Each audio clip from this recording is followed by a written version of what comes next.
Le Sénégal et le Maroc se sont affrontés à la finale de la CAN 2025 Maroc.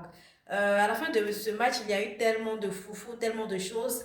Et finalement, quelques jours après, nous sommes aujourd'hui 29 hier, les sanctions sont tombées. Donc, 10 jours après la finale, les sanctions sont finalement tombées. Le sélectionneur Pape Thiaw qui est sanctionné, Hakimi, en tout cas de part et d'autre, des deux équipes, ceux qui ont été des acteurs majeurs on va dire, de cette turbulence et autres, ont été réprimandés à travers des amendes à payer et aussi des suspensions pour des matchs. Des matchs seulement dans la circonscription de la CAF.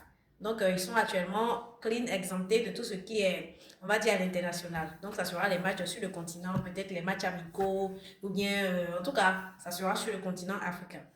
Je trouve que ce n'est pas assez lourd, mais bon, c'est une manière aussi de dire aux autres de ne pas faire pareil.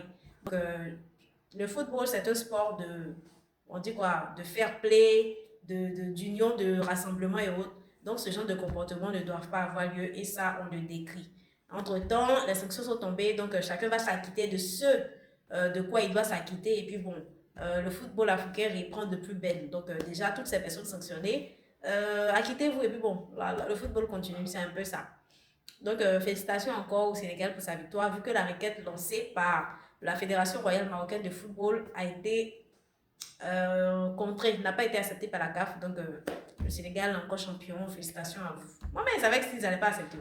Je savais que la CAF n'allait pas accepter cette requête de la Fédération royale marocaine. Mais bon, comme ils se croient, ils voyaient que c'était ce qui était, donc ils ont lancé la requête quand même. Il vaut mieux essayer que de regretter. Donc, ils l'ont fait.